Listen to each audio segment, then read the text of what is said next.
How are you feeling now? बरं वाटतंय. Good.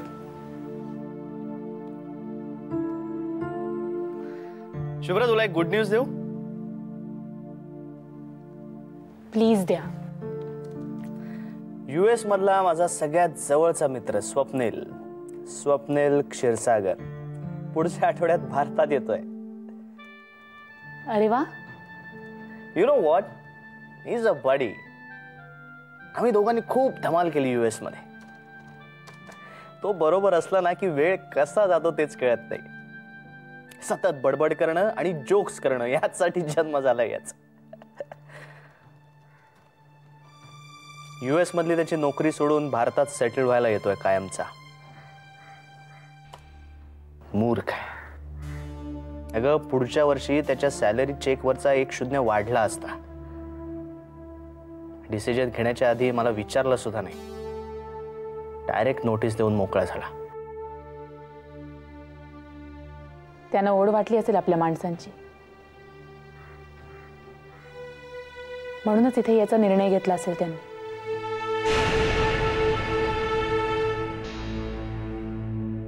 तुझा टोमणा कळतोय मला, पण स्वप्नीलला ते परवडू शकतं, कारण त्याचे वडील बिग शॉट आहेत. त्यांची खूप मोठी प्रॉपर्टी आहे नाशिकमध्ये. माझं काय आहे इथे? तुमची माणसं आहेत इथे. त्यांच्याच सुखासाठी हे सगळं करतोय ना मी. पण ते सुखी नाहीयेत आदिना. आईंना विचारा, बाबांना विचारा, हवं असेल तर तुमच्या लाडक्या मुन्नाला विचारा. तुम्हाला तिथे पगार डॉलर्समध्ये मिळतो, याचं त्यांना अप्रूप आहे. तुम्ही इतके मोठे झाला याचं त्यांना कौतुकही आहे.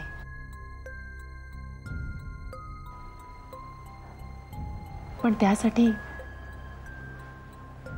तुम्ही त्यांच्यापासून दूर जाणार, याचं दुःख या सगळ्यापेक्षा जास्त आहे आदिनाथ. परत येणार आहे मी. आय मीन आपण. कधी? आत्ता त्याचा विचार नको.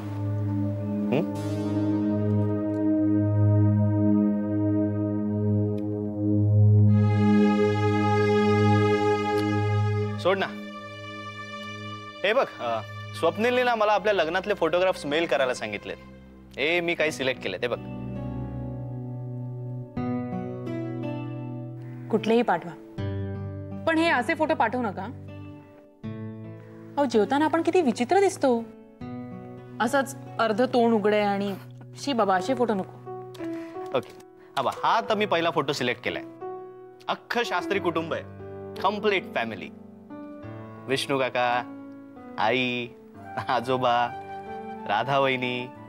ही मुन्ना दिसतेच खूप आहे. हा फोटो नको. का? अगच सुलेखा आहे या फोटोत म्हणून. या फोटोत निखिल नाहीये ना, म्हणून. अजून कुठले फोटोग्राफ्स आहेत?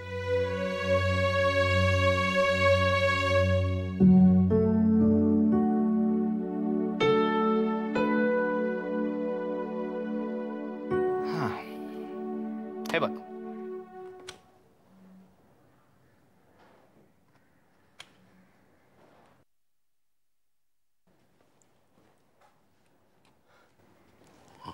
आजोबा.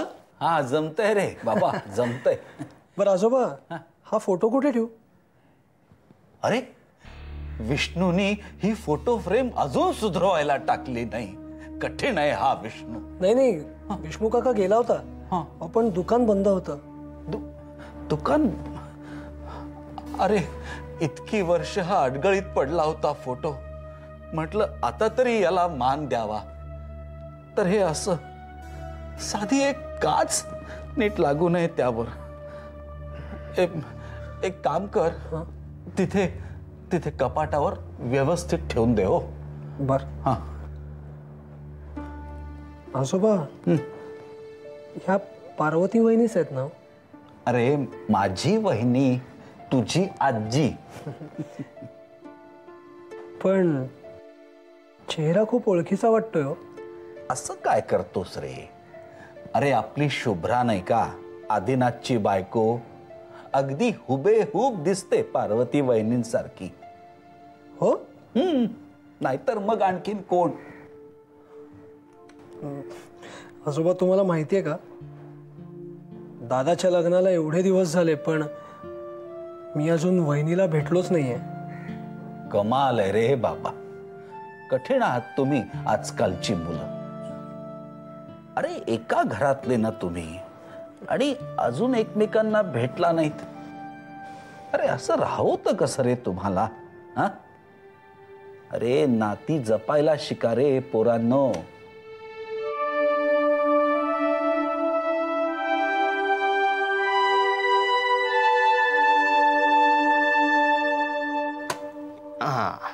हा गोड आहे फोटो, हा पाठवूया नक्की. मी काय म्हणते, आपल्या लग्नाला इतके दिवस झालेत आणि मी निखिलला भेटले सुद्धा नाही. मला त्याला भेटायचंय हो. त्या भूताने त्यासाठी इथे यायला पाहिजे ना. लग्नाला तर आला नाहीच, लग्नानंतर एकदा फोन करून म्हणतो कसा, आधी दादा उद्या येतोय मी घरी, मला पार्टी पाहिजे. त्याचा तो उद्या अजून उजाडलेला नाहीये. त्याला माझ्याबद्दल काही प्रॉब्लेम नसेल ना? छे ग, इज अ नाईस चॅप. फक्त त्याचं आणि बाळ काकाचं फारसं पटत नाही. का? शर्मिला काकू म्हणजे निखिलची सख्खी आई, ती एक्सपायर झाल्यानंतर बाळ काकानं पूनम काकूशी लग्न केलं. ते कदाचित त्याला आवडलं नसेल. आणि तसा निखिल म्हणजे रिबेलियस स्वभावाचा. मग एकावर एक गोष्टी पायला फोत केल्या आणि बाळ काकाचा माझ्याकडे जास्त ओढा. हा, पण त्यामुळे आमच्या दोघांच्या रिलेशनमध्ये कधीच फरक नाही पडला. तो इथे जेव्हा जेव्हा आला ना, त्याचे खूप लाड झाले. तसा आमच्या भावंडांमध्ये तो सगळ्यात लहान. आता कुठे विशीला आला असेल.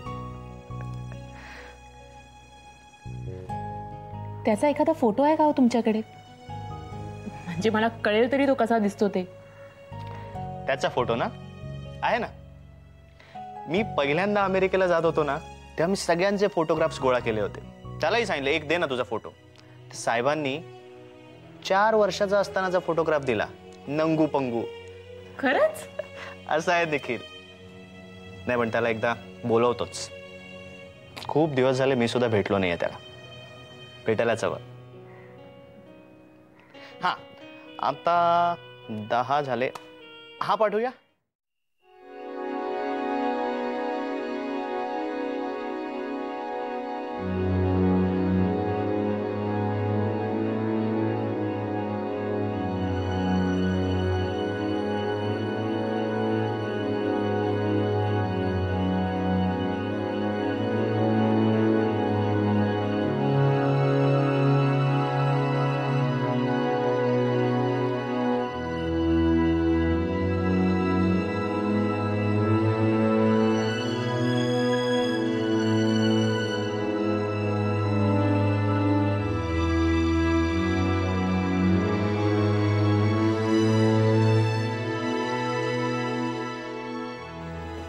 काय रे निखिल, कसला अभ्यास चाललाय तुझा? आजोबा, इथे आकाश किती स्वच्छ दिसतं ना. दुर्बिणीची सुद्धा आवश्यकता नाही इथे. खरंय बाबा. अरे वाड्याची आजूबाजूची जागा मोकळी आहे अजूनही, त्यामुळे प्रदूषण कमी आहे. अजूनही आमचं आभाळ शाबूत आहे रे बाबा. काय तुझं काय चाललंय सध्या? बाळ सांगत होता दिवस रात्र दुर्बिणीला डोळे लावून चिकटून बसलेला असतोस तू. म्हणजे माझी कंप्लेंट इथपर्यंत पोचली वाटतं. अरे बाप आहे तो तुझा, त्याला काळजी वाटणारच. असो असो. मला सांग, सध्या तुझा नवीन काय शोध चाललाय अवकाशात? सध्या ना मी आजोबा ज्युपिटर सॅटर्न कंजंक्शनवर एक पेपर लिहितोय. विक्रम साराभाई स्पेस इन्स्टिट्यूट आहे ना, त्यांची एक एसे कॉम्पिटिशन आहे त्यासाठी. अरे वा. कंजंक्शन म्हणजे युतीच ना रे? हो. गुरु आणि शनीची युती हा विषय आहे नाही का तुझा? निखिल, खूप रोमांचक विषय आहे हा. गुरु शनीच्या युतीचा पृथ्वीवरच्या घटनांवर खोलवर परिणाम जाणवत असतो. आजोबा प्लीज स्पेअर मी. मला या सगळ्यातल्या फक्त ॲस्ट्रॉनॉमिकल डिटेल्समध्येच इंटरेस्ट आहे. ॲस्ट्रॉलॉजीवर नाही आहे माझा विश्वास. अरे बापरे, म्हणजे तुझ्या मते मी भोंदू बाबा वगैरे आहेत? तसं नाही हो आजोबा. ते पण मला सांगा ना, ज्योतिषशास्त्राला मी शास्त्र का मानावं? म्हणजे एक सायंटिस्ट काय करतो? प्रयोगशाळेत बसतो, नवीन नवीन प्रयोग करतो, संशोधन करतो. डोंट माइंड, पण तुम्ही तसं काय करता? ज्योतिषी फक्त जुन्या पुराण्या पोथ्या ढुंडाळून बघतात आणि म्हणजे मग मला कळत नाही की एक सायंटिस्ट आणि ज्योतिषी यांना मी एकाच मापात कसं मोजायचं. आणि शिवाय तुम्ही वर्तवलेली बाकी तर 100% खरी ठरतातच असंही नाही ना. तुम्ही राग मानून घेऊ नका आजोबा. अरे नाही रे बाबा, राग कसला आलाय त्यात? उलट बरं वाटलं.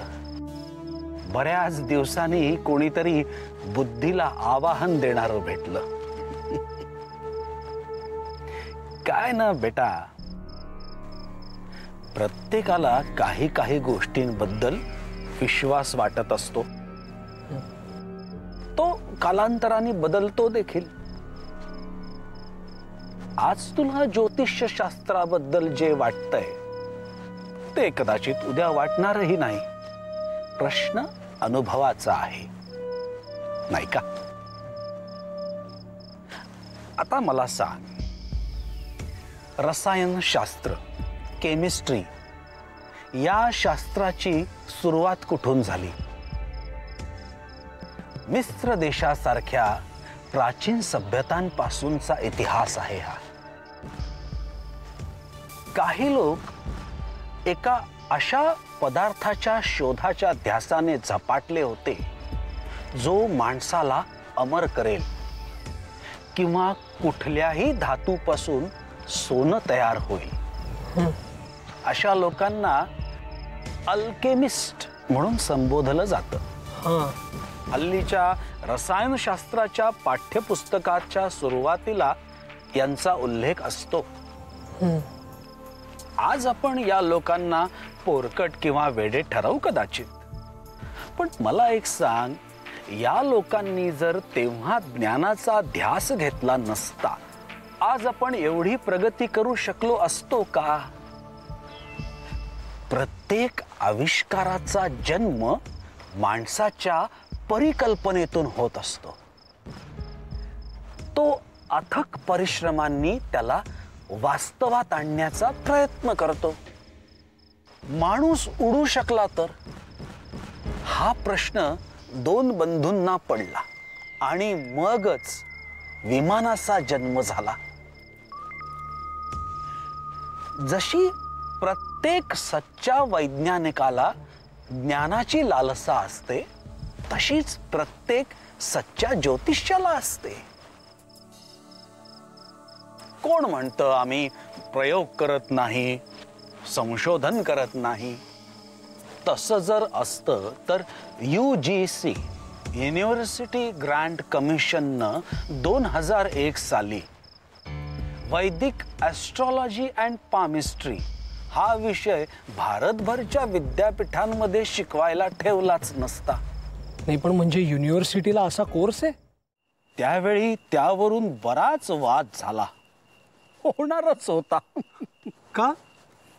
मुळात कारण असं आहे ना, ज्योतिषशास्त्र हे मनोरंजनाचं साधन करून सोडलंय.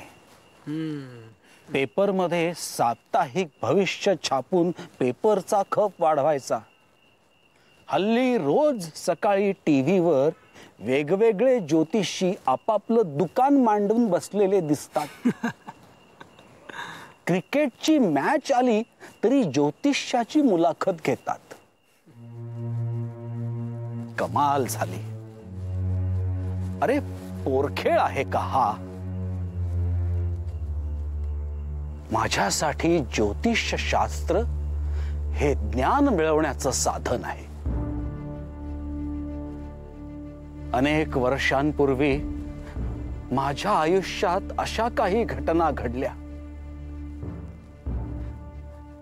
घटना कसल्या, दुर्घटनाच होत्या त्या. माझी आणि माझ्या कुटुंबाची काही एक चूक नसताना आम्ही सगळे त्यात भरडले गेलो होतो. तेव्हा मला अनेक प्रश्न पडले. त्या प्रश्नांची उत्तरं शोधण्यासाठी मी अनेक दरवाजे ठोठावले. दर्शनशास्त्र, मानसशास्त्र, ज्योतिषशास्त्र. आणि तेव्हा मला असं कळलं की हे सगळं एकमेकांशी जोडलं गेलेलं आहे. आपल्याला जिथे पोचायचं आहे तिथे पोचण्याचे हे वेगवेगळे मार्ग आहेत. नाही, पण तरीही आजोबा, ज्योतिषशास्त्र हे फिजिक्स, केमिस्ट्री किंवा बायोलॉजी सारखं प्युअर सायन्स नाही आहे. फिजिक्स, केमिस्ट्री, बायोलॉजी ही पदार्थ, धातू, रसायन यांचं अन्वेषण करणारी शास्त्र आहेत. ज्योतिषशास्त्राच्या अन्वेषणाचा विषय आहे हे अवकाश आणि माणूस. या दोन्ही गोष्टींचा थांग पूर्णपणे लागणं अजूनही शक्य झालेलं नाही. निखिल, तू मगाशी गुरु आणि शनीच्या युतीबद्दल काहीतरी बोललास. हो. फार लांब कशाला जातोस? आपल्या घरातलं उदाहरण देतो तुला. आदिनाथची बायको शुभ्रा आणि आदिनाथचं जिच्याशी आधी लग्न ठरलं होतं ती सुलेखा. या दोघींचा जन्म एकाच दिवशी, एकाच वेळी, एकाच नक्षत्रात झालेला आहे. आणि त्यावेळी अवकाशात गुरु आणि शनीची युती झालेली होती. अच्छा, इंटरेस्टिंग. आदिनाथचं लग्न ठरलं होतं त्यावेळी. आणि अजूनही अशा काही घटना घडतायत ज्या 60 वर्षांपूर्वी घडल्या होत्या. आणि अशा घटना चक्रांमध्ये भरडलं गेलं होतं अख्खं शास्त्री कुटुंब.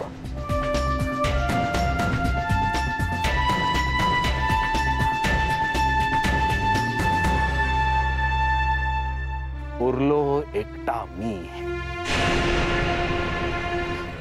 अशा घटना पुन्हा घडणार असतील तर मला सावध राहायला हवं. आणि मला जे कळलंय ते इतरांना सांगायला हवं. म्हणून मी गेले अनेक दिवस सुलेखा आणि शुभ्रा यांच्या पत्रिकेचा नीट अभ्यास करतोय. सुलेखाची पत्रिका? आजोबा, काय कळलंय नेमकं तुम्हाला तिची पत्रिका पाहून?